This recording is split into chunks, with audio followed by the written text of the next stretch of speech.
video is where NAFDAC busted shops where expired condoms were repacked. Now that is very dangerous. And not just that, also NAFDAC finds warehouses confiscated with 140 tons of outdated medications in Aba. And that brought us to the topic saying that NAFDAC has sealed about 11,000 shops in Lagos, Aba and Onitsha. Now my worry, the only reason why I picked the condom is because it prevents unwanted pregnancy and some transmitted diseases, which of course that means life is involved. And also the fact whereby a lot of expired drugs, fake drugs, were being confiscated. Do you know what 140 ton is? That's a whole lot. So this is like drugs killing people slowly but surely.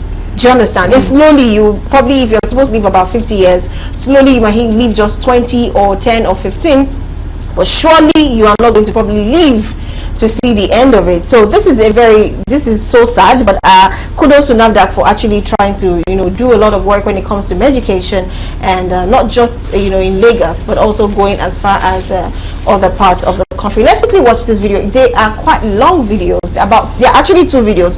So you have to be playing for me 2 videos, which is a NAFDAC busting the shop where expired condoms were repackaged, and where NAFDAC finds a warehouse where they had to confiscate outdated drugs in Aba. We'll be right back. Let's watch the videos. Donated USAID UNFPA condoms that expired since 2022. So it's validating and putting them into KISS packaging materials and extending the date to 2027. So what you found in KISS all over the market are actually not KISS condom. They are counterfeit versions, of the expired donated condom.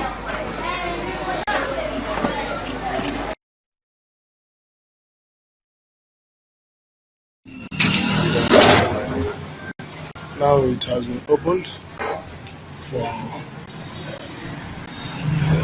entrance to actually know what is inside.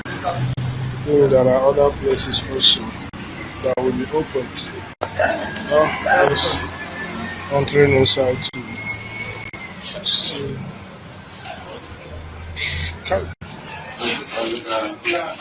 When we came in here yesterday, it was obvious that they started about their products. Yeah, it's like a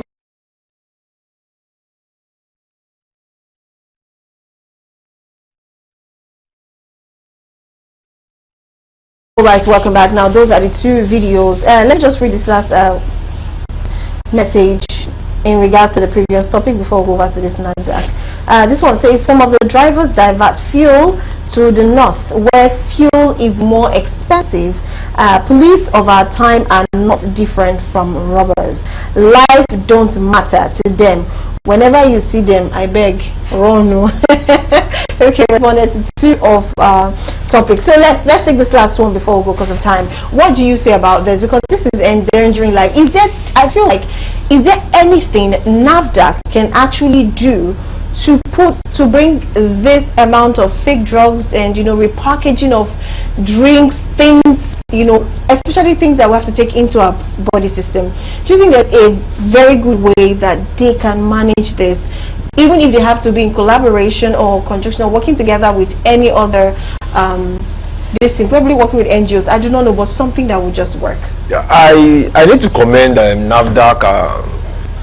Even though the present boss has been there since 2017, I think, and I'm not surprised that since late last year there's this new energy, this new drive to ensure that they clamp down on fake drugs, ban medical items, and ensure that the lives of an average Nigerian is safer. The truth is there's a partnership with the NSA, Nigeria Security Advisor, the office of the NSA, ONSA, Malam Nuhu Ribadu, and then because they now have more military personnel to go with them for every raid, the NAFDAC officers now have that courage to challenge. Yeah. Because there's a cartel. You're making sure you look at the number of tons, so you know how much money they have to fight back. But because there's the office of the National Security Advisor is directly working with them, they have the manpower to go after even the top people. So what I expect right now is that, one, they should begin to name culprits.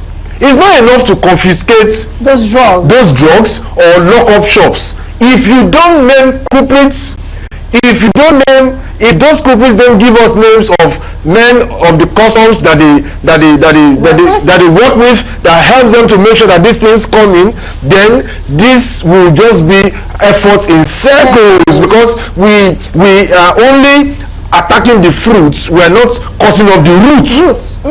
So we must cut off the roots. We need to make it dry up. So I need them to name culprits, shame culprits, name them, then they now have to still go after shops. There are shops that are selling, but they don't know that what they are selling is actually fake. Because they have a good way of branding these things. So there should be portal where an average Nigerian can post that, I bought so from so shop, and I think it is fake. Fake, yeah. Then there should be more presence. It's not just about the wholesale alone. The average Nigerian does not buy from those from the wholesales. We buy from the shops that we can see, the retailers. So there must be that presence where you know that once you can send a message, you can upload certain things, then these guys can come around, check the shops, seize the items that are fake. You don't need to lock up these shops, because that's the means of livelihood for the average retailer. They may not know that they are buying fake stuffs. So, but you go after them, inspect their shops, seize the fake ones. You can actually make them give you details of who they buy from. Go after those ones. Then you can penalize them, maybe pay a token for this, but they only get such waivers to pay a token when they give the details of where they buy from, so that you can actually go after those ones that are actually selling in bulk, and we not keep following that chain till we are able to eradicate that. It's a chain. Of course it is. It's a chain. So it's not enough to seize the warehouse. It's not enough to just go after the retailers. We must ensure that that's complete chain. The custom officers, we must just ensure that the roots is taken care of. And Nigerians, I understand. That's why you use drugs and you don't feel the effect. It's not effective anymore. You buy an insecticide, and the insects are still demonstrating, they are protesting. You're making them sing. Exactly, because they just mix chemicals, and you know it's not the real thing. You buy and you spray, and you before many years ago you will see how effective it is, but now for a more expensive price. And yet you're not getting it back. So it's just more about Nigerians wasting their money. We have to go after them, please, so that we all can stay alive. We need to stay alive, so yes, we have to go after them. Let me pick this call. Let's see, because our time is already up. Good afternoon. Good afternoon. Oh, okay. We have to call the call. Sorry, you sound quite very young for the program. But it's good. Listen to politics. It's very good. Okay, so okay, now my last question, because we have to wrap up now. Time is fast spent. Now, what they are doing, there was a time, even the NAFDAC boss, just maybe last week, called for collaboration of some personnels, not just personnels, organization, even the federal government, where they have to help to make sure they're able to curb this fake drug production. That is the first thing. Then also the second thing she moved for was a death penalty, because these people, these people are literally killing children. That's even if she didn't even mention the adults, like they are killing children, because children are not the one producing those stuff. It's the adult. So you want to wound yourself, please go ahead. I think that's what she means. We invariably meaning that the young child needs to be protected, because they do not have a voice for now. We are their voice. So very quickly to react to that one, do you think that what she said, death penalty for whoever is caught selling fake drugs. I don't know. I agree, but it should be for those producing and importing. The average. So you mean they don't produce it here?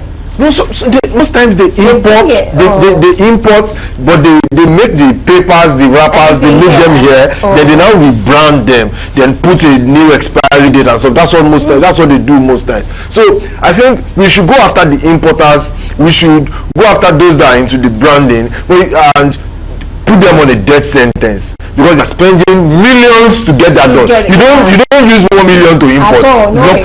But the average retailer, jail terms can be, that is after the first warning. First offense? Yes, for being a first offender, you should be able to give them tools to pick up those you bought from. But if you are now caught again, then you should face jail term definitely, because it's obvious that you see it as a lifestyle. Of course, and you see it's a way of making money, like killing people to make more money. Anyways, well, we've come to the end of the show. If possibly, okay, let me see if I can pick this call.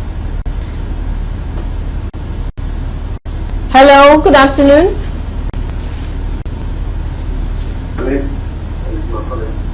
You say what?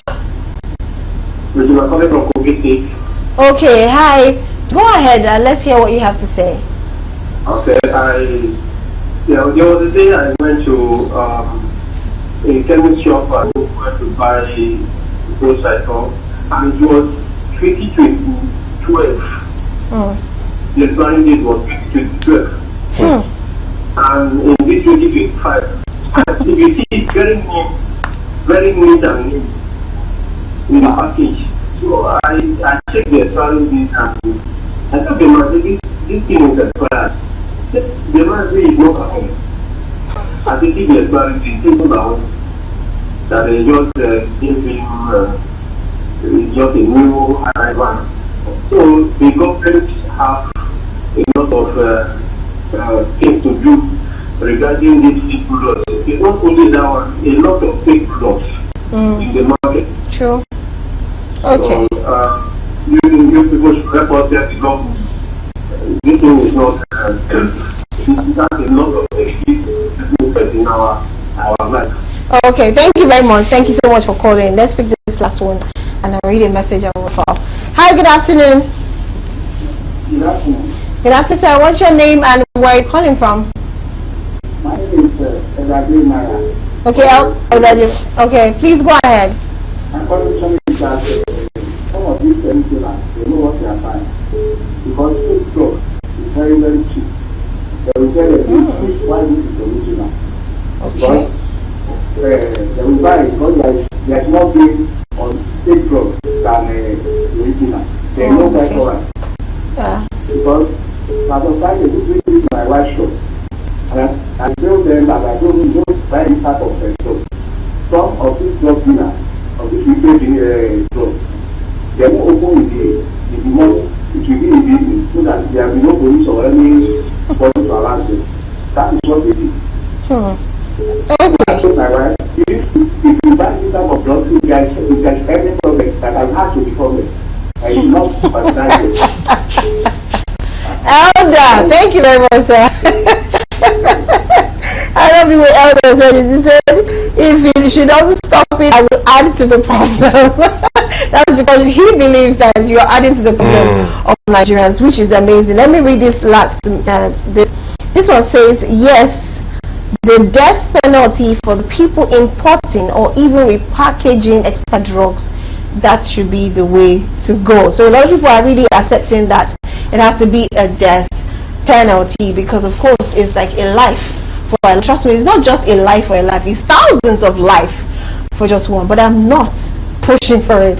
I'm just saying, if you have to be lose your conscience because you want to make money and put the lives of Nigerians, endanger their lives because you want to make money, I think yes.